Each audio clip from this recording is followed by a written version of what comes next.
totally fine. All right. So good afternoon and welcome everybody. I am really glad you're here.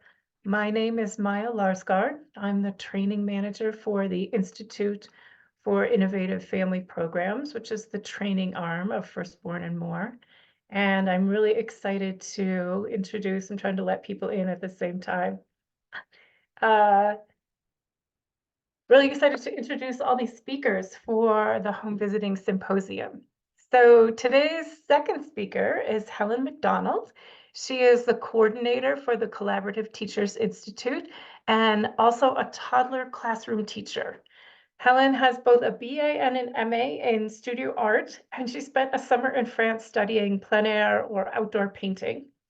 Today, Helen will share with us how rough and tumble play builds social emotional skills like negotiating, taking turns, establishing boundaries, and cooperating with others. You'll also learn how to help caregivers feel more comfortable providing opportunities for safe rough and tumble play that meet the needs of young children. Helen, thank you so much for being here today. Thank you, Maya. It's a pleasure to be with you all today. I'm excited to take a minute to talk together about rough and tumble play.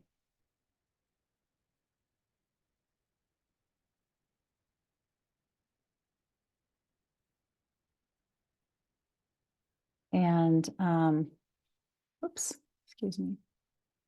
So I wanted to just take a minute by welcoming you all. Welcome, everybody. Welcome. Welcome if you're tired. Welcome if you're feeling wide awake. Welcome if you're feeling encouraged about your classroom and working with young children. Welcome if you're feeling overwhelmed. Welcome if you're burning with questions. Welcome if you're new to working with young children.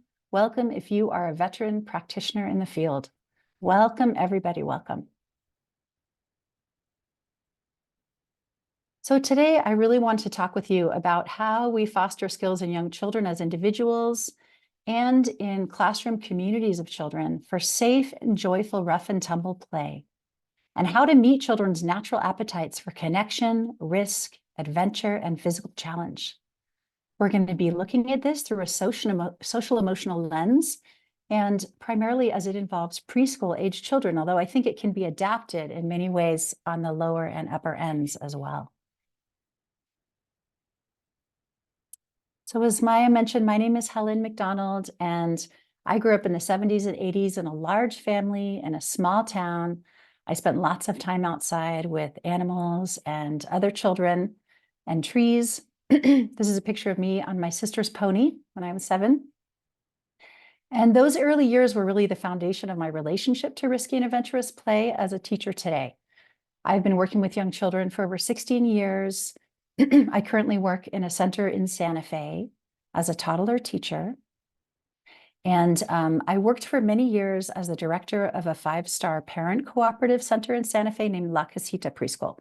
And they've been around for over 50 years serving families. And I thank them for the opportunity to take many of the photos that are in my presentation. And I just asked you to please not take photos of my photos out of respect for families' privacy. I also wanted to just say that 2 of my children attended in-home centers, and I'm so grateful for the wonderful experiences that we had there.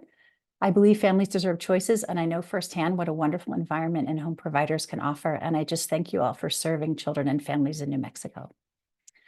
And I wanted to just take a moment to start us off and invite you to, if you would like, share in the chat one way that you like to engage in risky and adventurous or rough and tumble play when you were a child. So if you want to just take a moment and share something in the chat, feel free to do that.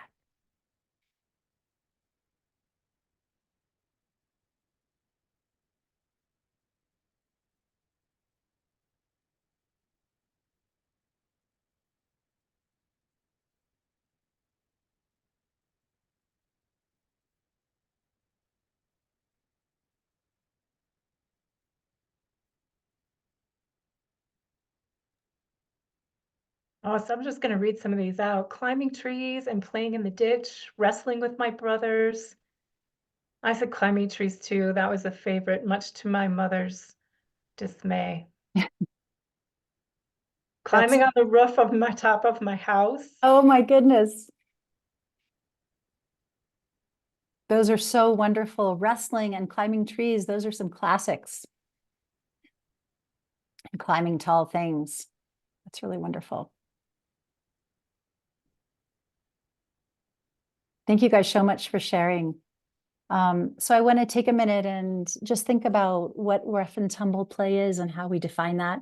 So it's been defined as physically vigorous behaviors, such as chase and play fighting, that are accompanied by positive feelings between the players. This play type was first named by anthropologist Carl Gruss in his books, The Play of Animals and The Play of Man, which you can see were written over a century ago. And you also often hear it referred to as risky and adventurous play. So one of the big questions is, how do you feel about rough and tumble play in your classroom? You know, what comes up for you? Some teachers are comfortable with it and some of us are not. You know, we all have different gifts and different capacities. And I'm hoping today that I might be able to give you a few tools to satisfy your students' desire for rough and tumble play in a way that feels comfortable for you. Some things I have heard teachers and providers share sometimes is it's all fun and games until someone gets hurt. What if it gets out of control? I don't know what to do. It makes me nervous. My cousin used to play rough with me when I was little and I don't have good memories. Or it's too loud. Or some teachers say, why is that kid always trying to get other kids to play these crazy games? And I just want to share that there are things we can do in the midst of our classroom community, skills we can foster in our students and our co-teachers that can help shift these scenarios from feeling out of control to finding appropriate and joyful outlets and becoming important and exciting moments to foster children's interests and to develop their skills.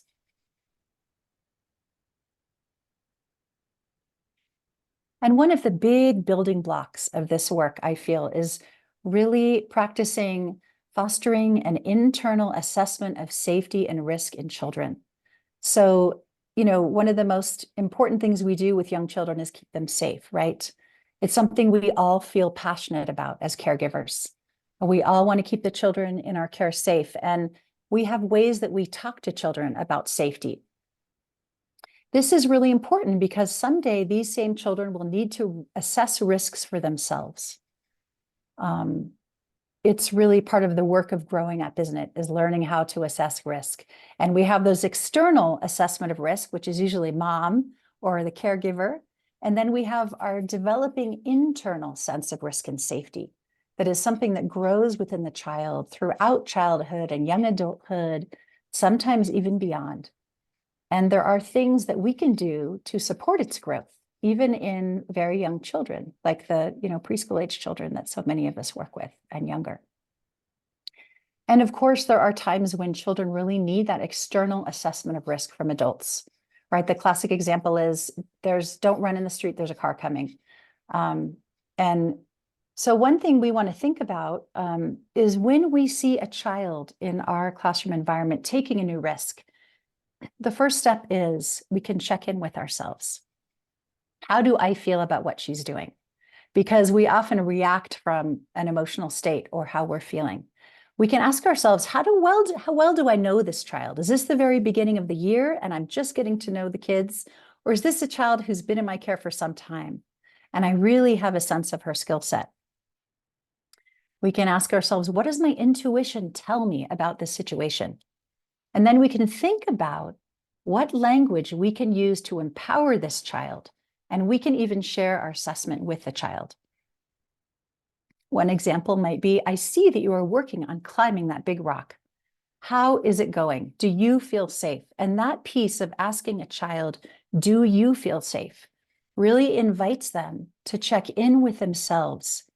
It shows them that we are curious about their own internal assessment of their risk and their safety. And it also helps develop their own intuition and their own internal assessment.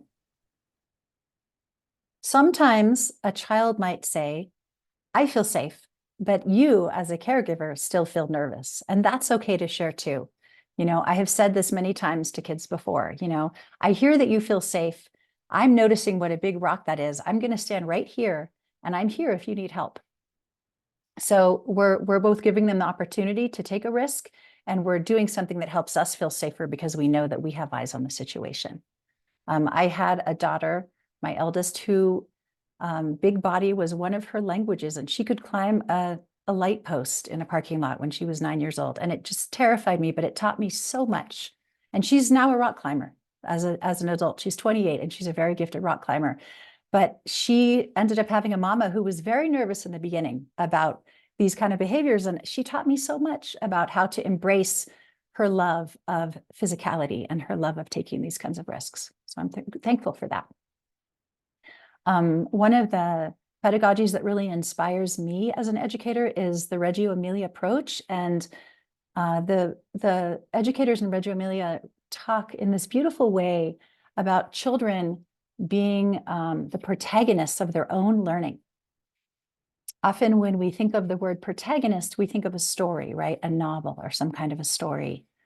We think of a protagonist being like the main character in a story who makes key choices and decisions that affect the plot, that influence the story and propel it forward. And when children feel empowered and invested in their learning, they feel capable of propelling their own learning forward, and their motivation really grows. So if we can take more opportunities, so instead of shutting kids down when they're trying out play that we're not sure of, but instead find outlets for it and find ways to redirect it, they're going to see us as, in even deeper ways, as partners in their education and their learning. And they're going to be more motivated to really engage with us. Another really important tool that I have found in building a culture of safe, rough, and tumble play in the classroom is fostering an awareness of consent. So if you look at this photo of these three girls, they are having a good conversation.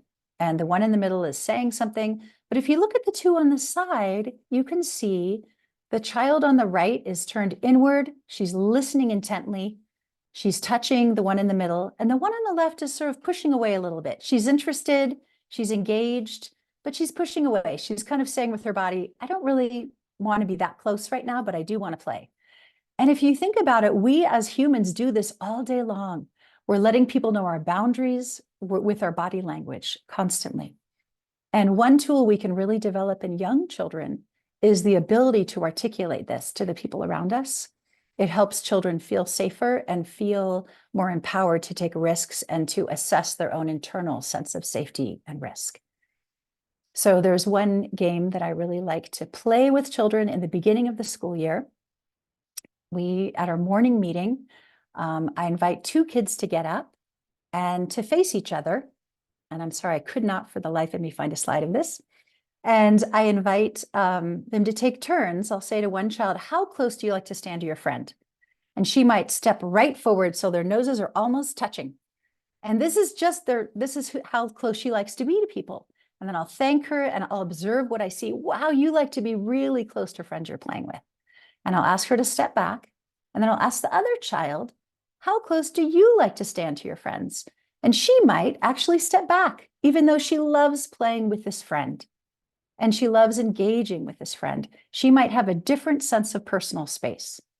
And I just comment on that. Wow, I noticed that even though you really like playing with this friend, you like more space.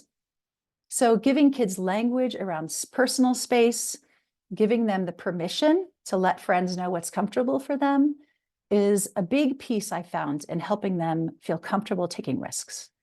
So we can also say to friends, have them stand up in the middle of the circle, and they love to practice and model this stuff, 3 to 5-year-olds. And you can say, what can you do if someone is touching you and you don't want them to, or if someone is too close for you? And so we invite them to come up with their own ways of saying it. It might just be a hand. Just if that's all you can do, just put your hand up to show them with your body language that it's too close. I remember having one little student who was very shy, and she volunteered to do this activity. And in her little voice, she just said, back up, bozo. And it was so gratifying because she had the skills. She had it. She could advocate for herself. And I think as caregivers, we can think about that as well. What is our personal space? Do we like lots of contact? Do we like to be close to people we're talking to, or do we prefer to step back? So this is a tool that has really helped me to foster that sense of security in children. It might be that you see two boys wrestling and one of them is totally engaged and joyful, and the other one, you see his face start to fall and it looks like he's stressed out. And I think it's really okay to step in and say, I wonder how you're liking this game. We don't have to say what we think it is. We can ask a question, a reflective question. They might just say, I love it. Get out of here, teacher. This is great. But they might say, I want to stop, and it helps them develop the skill set to be able to say, stop. I also really like to give people the stop sign, as I don't know if you can see it, as just a little bit of sign language we introduced at the beginning of the year, so that kids really have that tool to tell friends, stop. If the game gets too much, if they need to take a water break for whatever reason, they just need the game to stop for a moment. Another term they talk about in Reggio Emilia is the environment as the third teacher. And I really think that that's a great lens to think about how we can satisfy children's appetite for risk and adventure through our environments. And you guys, as home providers, have such amazing freedom to create environments and playscapes for children that involve trees or involve rocks or involve different things that you might have in your yard. I think offering lots of different ways for children to climb and swing is a great way to meet this appetite. In this tree, you can see there is what's actually garden hose hanging down that kind of to the left center, a child is swinging on. Garden hose is a wonderful tool because you can tie it really securely. It's very inexpensive. You can make ropes, you can make little swings that they stand on or that children sit on or swing on their belly. Now, this environment has 12 inches of mulch under it. So we make sure that there is lots of soft landing space. And I think that's crucial if you're really going to invite a lot of risky play. We also don't really lift kids up into trees or lift kids up into structures if it's not something that they can get down from. I know that can involve a lot of frustration in the beginning, but if we really let children work that out on their own, and of course, as teachers, we're willing to be right there. I'll often say, I'm right here. You can feel my hand on your back. When you're ready, I know you can do it. And it takes some children a long time to work up that courage, even though they see the 5-year-olds just running up, for example, on this monkey bars, the 5s can just run up it like it's a breeze, and the 2s stand there, their knees are trembling and they're not sure what to do. And they might just climb up 2 stairs for the first month or two, before they really get to that point where they want to take more of a risk.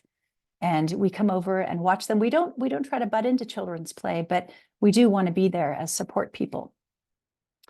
Carla Rinaldi from Reggio Emilia said, boredom is dangerous for children and for teachers. And I think that offering a lot of really rich playscapes for children is one way that we can really meet their appetite for play and engagement and help them keep from getting bored, and ourselves as well. So some of the things we can do in a playscape is offer kids ways to push and pull. They love to test their strength. How many friends can I pull in a wagon? Inside, you can use laundry baskets. You can fill them with blocks or put a few friends in there who want to be pushed or pulled and pull them across the carpet. Children really love to test their strength. The child on the right was one of those who, in the very beginning, could not climb up into this playhouse and was very frustrated about it. And we just stood there with her. We were witnesses to her growing courage, and she eventually was able to just climb right up that climbing wall by herself, and was so excited about it. And the older kids, it's beautiful because they recognize what just happened, and they celebrate with those younger kids who are learning those skills.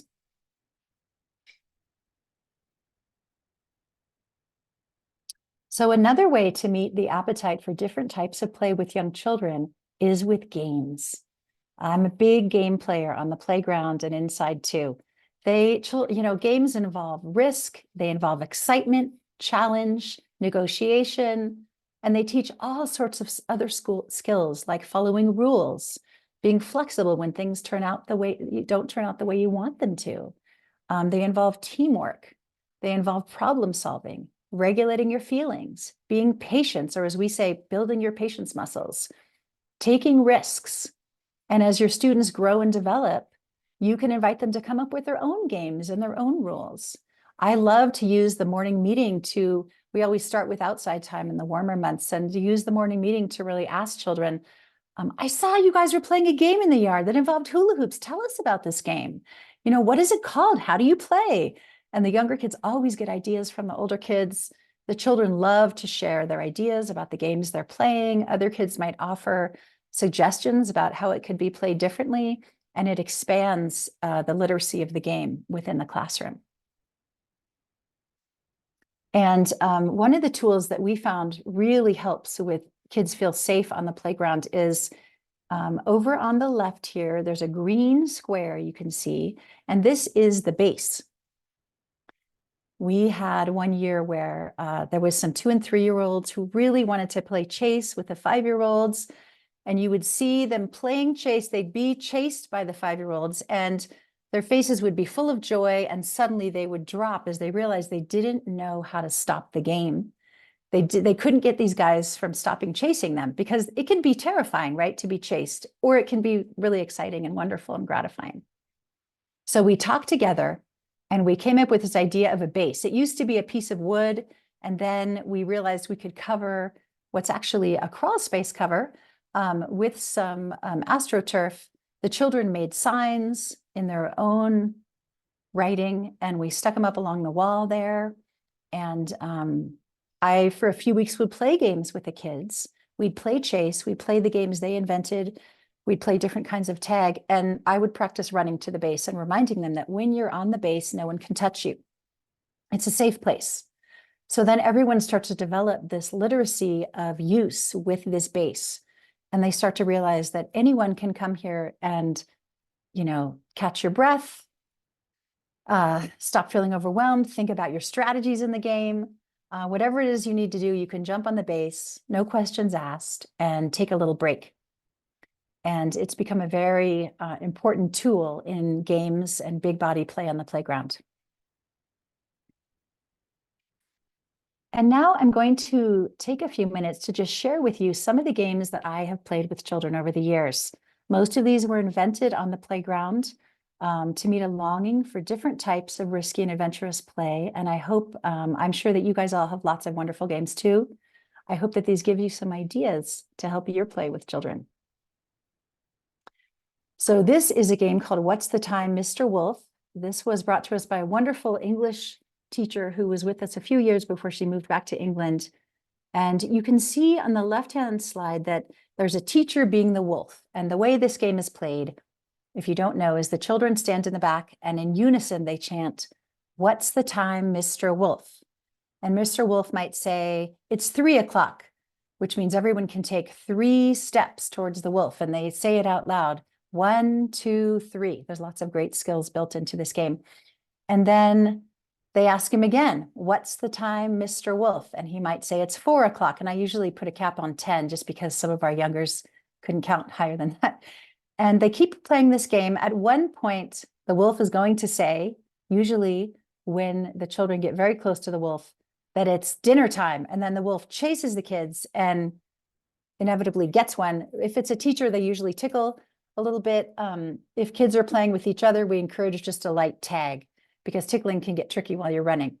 But as you can see, the game became such an important part of classroom play that the kids could play it on their own, which you can see on the right-hand side.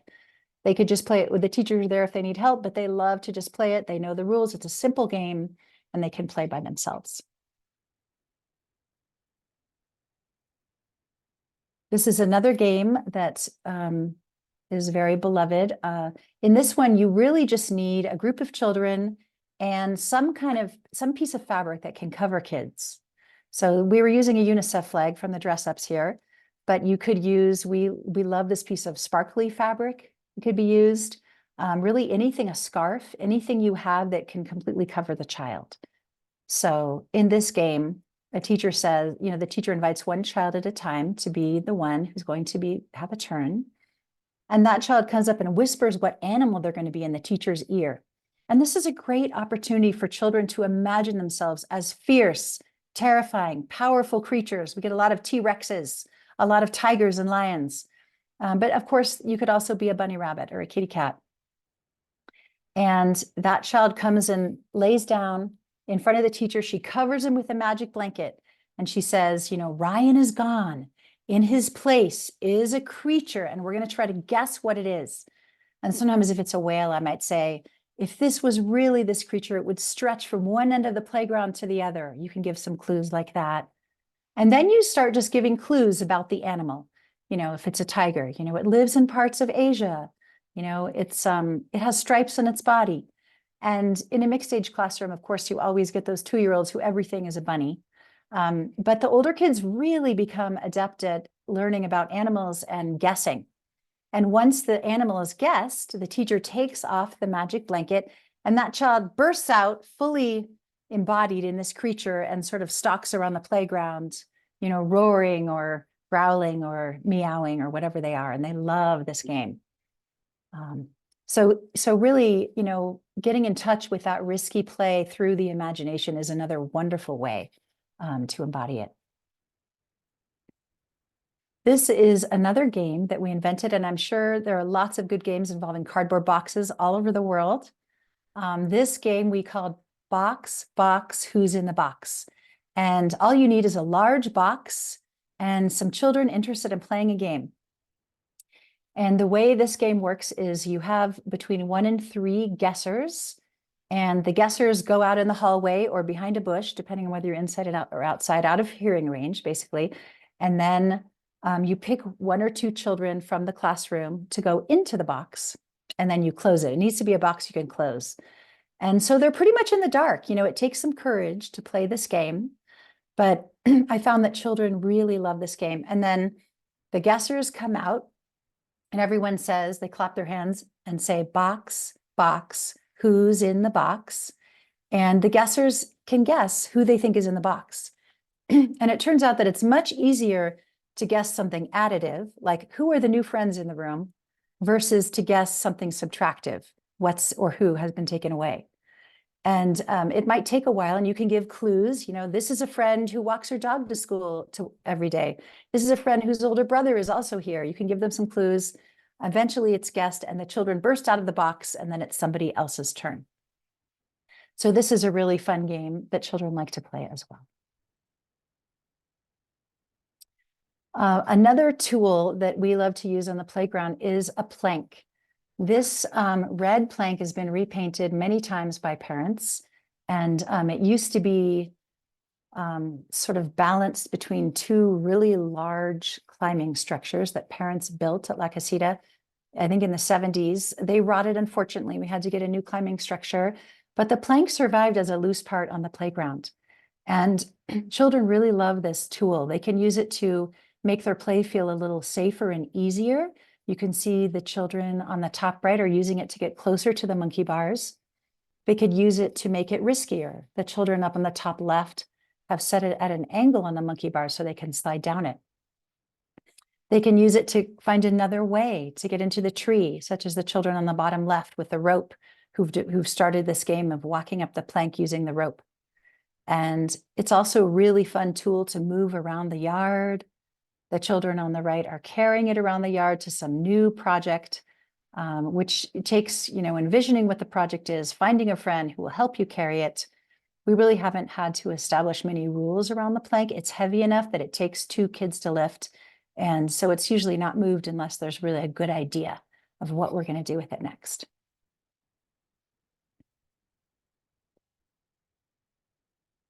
So another really wonderful material to have in your playground is a tree. Trees are just a really special living thing. Children can notice the seasons. They can find all sorts of wildlife, from birds to butterflies, all sorts of insects. There's the fruit of the tree.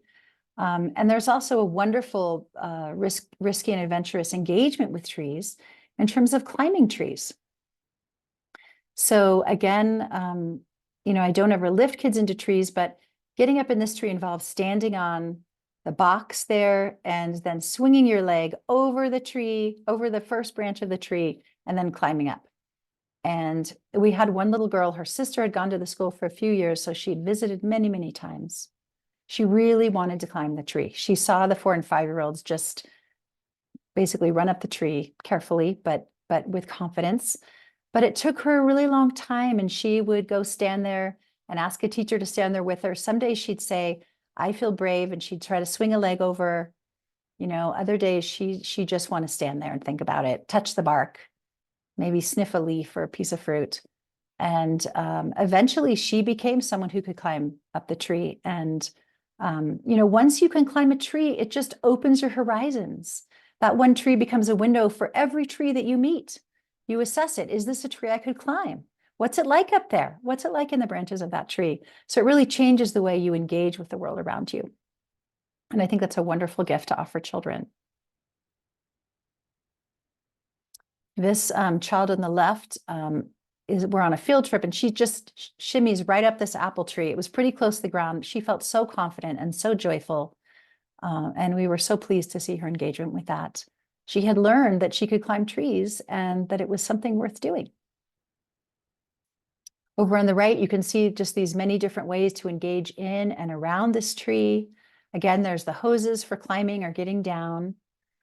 There's also different parts of the tree to sit in or climb in. We bring different sorts of stools and low tables around that children can use to climb into different parts of the tree.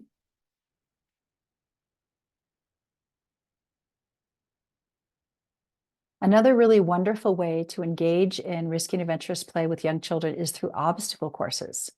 So those can be done inside or outside. Great rainy day activity. In this school year, from this picture, we had probably the most boys interested in trucks that I think we've ever had at one period of time. And they really wanted an obstacle course for trucks.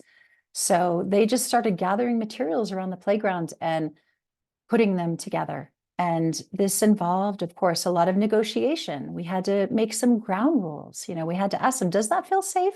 They grabbed a cot. You can see in the forefront, the blue cot. And we had to ask as teachers, is this a good tool for them to use to get up and down?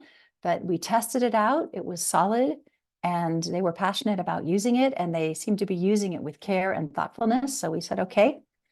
One little boy just wanted to get up there from the middle of the obstacle course, and we had to ask them, is that okay? They said, yes, that could happen too.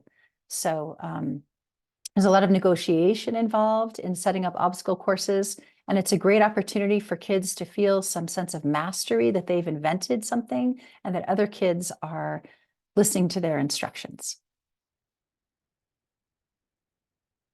This is another obstacle course. You can see this was during COVID. This group of girls had very particular ideas about how you go across their obstacle course. And everyone was pretty flexible. They were kind of delighted to be given these instructions about how to use it. And it turned out that the girls were fairly flexible as well. There always needs to be room to rethink the rules or change them, right, as needed, which is a good opportunity for children to practice their flexibility muscles as well. This was a day that there was lots of high energy in the classroom. And so we talked to kids about where could they use this kind of big body play. And they decided they wanted to have a bubble wrap party in the entry room. So they wanted tape and they wanted bubble wrap. And they invented this sort of dancing game, which involved some stepping on bubble wrap, but it also just kind of served as a prop. So that was a really fun. And I think inviting children, when energy seems to be rising, kind of having a huddle and saying, what could we do with this energy? It brings kids back into the frontal lobe. It helps them feel they're being listened to and that they're being noticed and respected, and helps them activate their own thinking and problem solving around some of these ideas. Another way that is really fun to do rough and tumble play with young children is wrestling. So this is not something that I would typically introduce to a class until we're several months into school and we have all gotten to know each other. It takes a lot of energy and focus from the teachers involved to pull this off, particularly if you're still learning children's capacities for wrestling.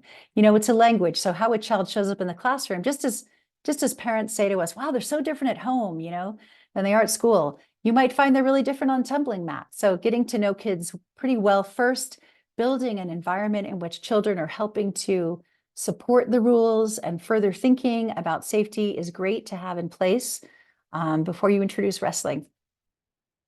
Wrestling, you need a bunch of kids and you need a good tumbling mat. I always let them choose their own partners. I like to have at least one more adult present to help me. I ask the children everyone who wants to play to take off their shoes and sit against the wall. Their job is to cheer everyone who's not having a turn. So what we say is go team. So everyone is chanting, go team, while the kids are wrestling, which is very exciting to be chanted for as well. I take off my watch. Usually I have it in my hand. Wrestling matches are 1 minute. And I have the two children go to opposite ends of the mat and we say, ready, steady, go. And we also tell them, of course, beforehand, we let them know it's 1 minute long. We let them know there's no kicking, there's no hitting. And when someone says stop, you need to stop. And I'm right there on the edge of the mat to help facilitate that, especially the first couple times, because we don't really know yet how people are going to show up on the mat. And then at the end of the game, we have the kids shake hands and say, good game. And then it's somebody else's turn. So the children on the left, you can see this is a 2-year-old and a young 3-year-old. And their idea of wrestling is crawling up and down the mat together, giggling. And that was perfect for them. It was exactly what they needed to do. And they had a wonderful time. And everybody claps at the end for them. And then someone else has a turn. The children on the right are older. Those are 4-year-olds, and they have wrestled before. They have wrestled at home. And I don't know if you can see this little girl's face, but she is smiling. You know, one of the things we pay attention to, as we mentioned before, is just reading body language and making sure that everyone's enjoying it. And if someone isn't, we can say, would you like this to stop? You know, do you need to say stop? So we go for a minute and then we say stop. And the children shake hands. And as I said, it's someone else's turn. One year, we didn't have any experienced wrestlers in the group.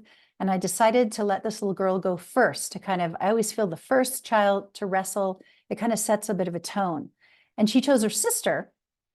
And it turned out that they wrestle with dad at home. And they just had this giggling, shrieking, absolute, you know, joy at really engaging with each other physically in a safe and totally immersive way. And it set such a wonderful example for the other children. They really had a great time, and it really helped the other kids learn about how to do this. Here is a picture of 2 kids wrestling. You can see the ones on the left are really enjoying themselves. And then at the end, they shake hands. You can see that on the right, and they say, good game.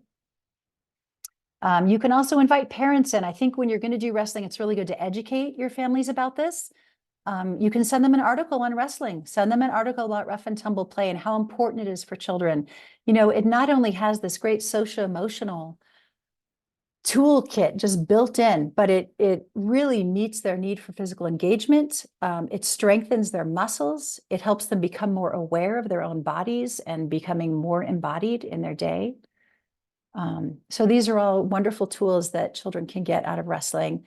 And, you know, it's wonderful to have, we've had parents come and help us, and they love it too. The dads especially just get such a kick out of coming to help cheer the kids on and give them a high five at the end.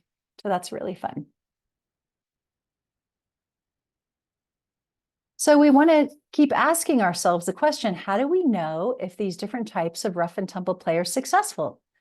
So we can really lean into our own intuition when we know our students. Are the children comfortable with this activity? We can look at their faces and their expressions. We can check in at the morning meeting or one-on-one, maybe at lunchtime, and just check in. How was that game for you? Did you like it? You know, what do you need to say to him or to tell the teachers? You can establish rules about it. Sometimes we've had games that got a little out of hand, and so we have a meeting and maybe someone makes a sign saying, you know, listen when someone says stop, or, you know, no pushing. And the kids really enjoy this kind of self-advocacy and the empowerment that goes with clarifying what the rules are and how to be safe.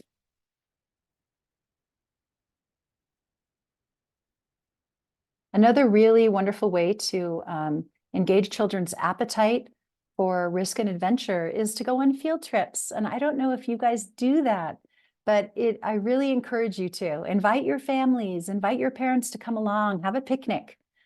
You can play games in the woods. You can play in the water. You can climb trees. Nature can take children's risk and roughness. Nature can take it and just offer them back a wonderful sense of satisfaction and peace.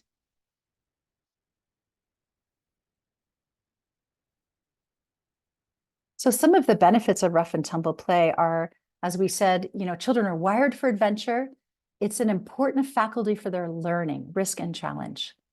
It also fosters opportunities to be successful at risk taking. Even if, you try something and you slip and it's scary for a minute, you learn from that experience. If you're in a safe environment, you will learn from that and try again. It builds and strengthens bonds among children. It gives us an opportunity to think about whether we value these skills that children are longing to build, and how do we build a culture around risky and adventurous play. We can also educate parents. I was talking to a trauma therapist recently who was saying that one of the things that's wonderful about wrestling, for example, is it engages children's need for comfort and release, which is healing for children. Children who've been through trauma need comfort and release. And there's different ways. Hugs do that for us, right? Weighted blanket, something like wrestling can in the right environment if the child's feeling safe. So we can find ways to give kids that sense of comfort and release throughout their days. Risky and adventurous play also empowers children to set boundaries and participate in a culture of risk and safety. It also fosters a classroom culture of deeper social emotional literacies. And it's really wonderful to be in an environment where learners are checking in with each other and can advocate for their own and their friends' physical and emotional safety and well-being. So I hope that you guys will, I know you're probably doing a lot of this work already. I hope that I've inspired you to think a little bit about how you nurture an internal assessment of safety and risk in your students, how you foster awareness about consent in your classroom, and to be thinking about satisfying those appetites for risk and adventure in your play spaces, to watch out for boredom, both for teachers and for children, and to just invite you to play games with your students, invent games, or invite them to invent games, and engage with nature, because risky and adventurous play is really one of nature's love languages. And if you're capable, I encourage you to go on field trips, have adventures with your students in nature, and talk about them together.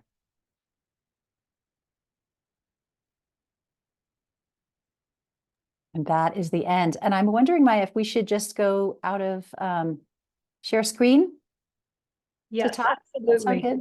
Okay. Thank you so much, though. Your photos of the cooperative preschool just enhance this so much. Oh, I'm so glad. I love it. If you can't stop it, I can stop the sharing. Okay. Oh, yes. Here we go. Okay. Okay. Awesome. So I know we have a lot of home visitors here who don't necessarily work in a classroom. So as you're thinking about questions to ask Helen, some of those things may be around, like how can you adapt this? Or what are some of those conversations to have with parents to educate them about the benefits of rough and tumble and risky play?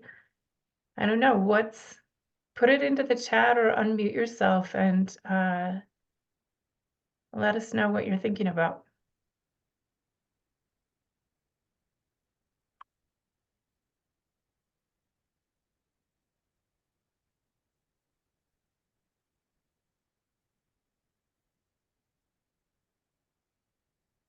I know there must be some questions percolating in your minds.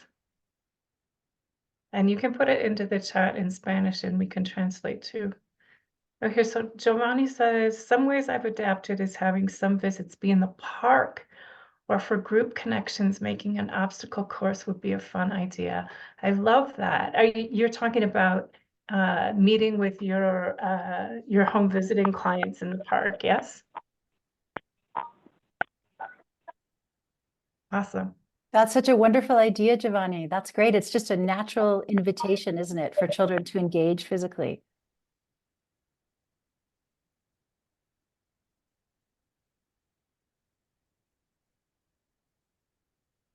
If you don't have any questions, I wonder if anybody wants to share anything that they have found really works to develop these skills in children. You're welcome to put that in the chat as well, or unmute yourself and share.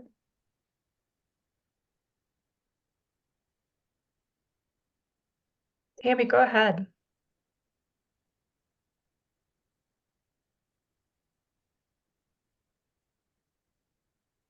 Thank you, Tammy. Go ahead. We'd love to hear from you.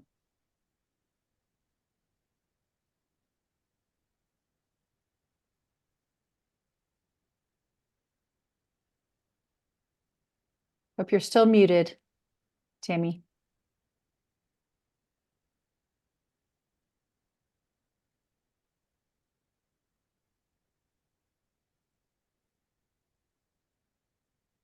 If you can unmute yourself, then you can just go ahead and ask or tell your story. Oh, she said she cannot Can't unmute. unmute. Okay. Just put it in the chat then.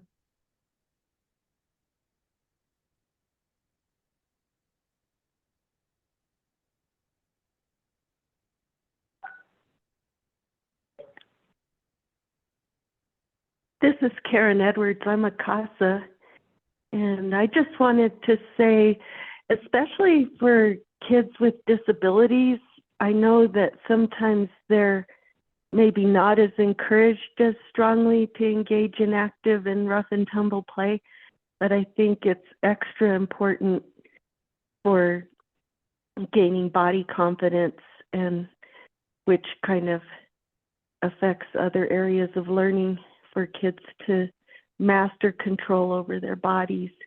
And it's a unique kind of learning that's only achieved through engaging in that kind of play. That's wonderful, Karen. What a great point. I mean, every child has some yearning, right, for these kinds of engagement. And I love the way children are with one another. You know, when you have a child who has disabilities, children don't really look at other kids through that lens. They might have an intuitive sense that maybe their friend needs to be treated a little differently, but they're so flexible in learning ways to engage with one another. So that's a beautiful point, because all kids really deserve opportunities for adventure and risky play in their with wherever context is appropriate. I really agree. Oh, and I see Tammy. Oh, yeah, go go ahead. ahead. I was just going to say in the chat, she said that a mom and I discussed having a safe word for wrestling with dad. That's great to develop their own family language around different types of risky play like wrestling. That's wonderful. Is that, Tammy, were you saying that it was like a stop, a word for when the child wants to stop, or is that just like a word that they call the wrestling? My sense from that is that it's a word, that a safe word, because when you say the safe word, then that means to stop. Yeah. And so I love that idea of allowing the child to be able to make boundaries when needed, just like the green mat was for the safe spot in the play yard to stop the activity. Yeah.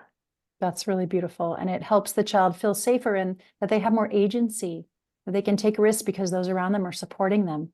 That's beautiful. So much of what you've shared about this just seems like building self-agency and self-empowerment, and they have control. Yeah. Um, things that are just so crucial to lifelong success and self-esteem. Absolutely.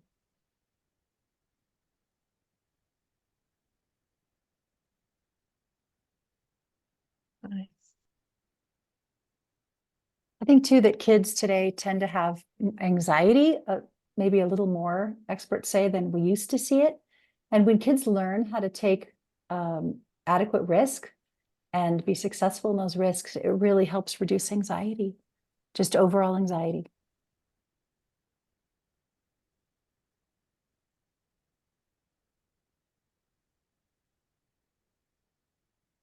So what would you say to a parent who had some of those things that you mentioned in the beginning, like it's too loud, I'm afraid somebody will get hurt, they're gonna break something. My mom always said, if you're gonna fight, go outside. So Yeah. there was zero conflict resolution skills learned. Yeah. That's such a great question, Maya. What I like to do when parents ask those questions is give them some articles to read that talk about the basics about reading body language, reading facial expression. And then the other thing I really like to do is invite them into the environment. Come and watch a day when we're doing wrestling, come and spend time with us and see how this takes place. Because La Casita is a parent cooperative, parents are in the classroom once a month. So parents have already kind of bought in, so to speak. But if you don't have a parent cooperative, you can invite parents who have concern, come and spend a morning with us. Let me show you what this is all about. Let me teach you the language that we've built in our classroom to help keep each other safe. Come and understand why this is important and how this empowers your child. I think too that if they hear their child's narrative about it, it can often be very empowering, because then they understood that this is important to my child and I want to learn why. Yeah, thank you. That's helpful. So these are home visitors who are going into a family's home. I'm even wondering if maybe setting up some kind of activity where, it's modeling rough and tumble play in a safe way, bringing a box and playing box, who's in the box or something like that.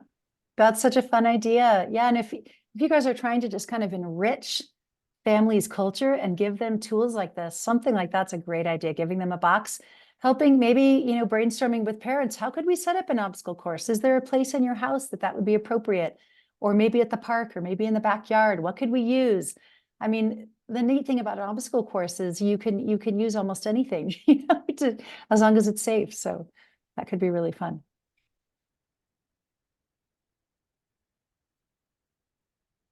Fantastic. Well, thank you so much, Helen, for sharing your experiences and those pictures with us and answering everybody's questions. Is there anything else? We have a couple minutes. Does anybody want to put anything into the chat, share an experience, or ask a last question?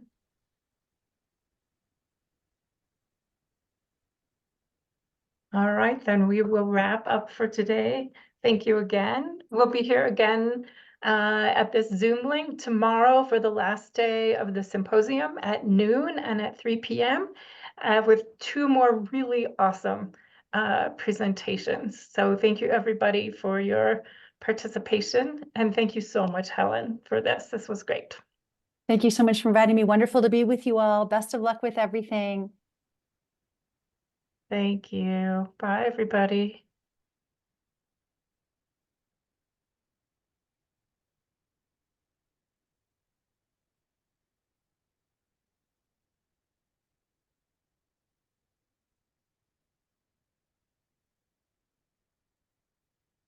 So that was the parent cooperative.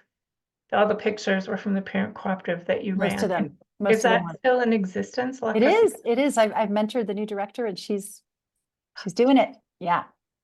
Wow. Yeah. It's a special place. Yeah. That looks like a great and amazing place. That's really interesting that so many of the folks here were home visitors. I wonder, I mean, they could even get together, families, that's another idea, and do something as a group with children and families, Yeah, well, they're spread out all over the state. And they were from different programs. Yeah. But yes, that is an element of some of the programs is, helping them find other peer families that can, all the benefits that come from being with people, right? Oh, that's Who have something wonderful. in common. Yeah, but that's not Great. the main focus. The main focus is the home visitor going into the family's home and supporting in all the different ways with understanding child development and helping to set goals and all of that kind of stuff. Right. So, yeah. That's wonderful. All right, I think I'm going to wrap this up. Thank you so much. Okay, thank you so much, Appreciate it. Maya. Thank you for Have the a good rest of your opportunity. day. Bye-bye. Bye-bye.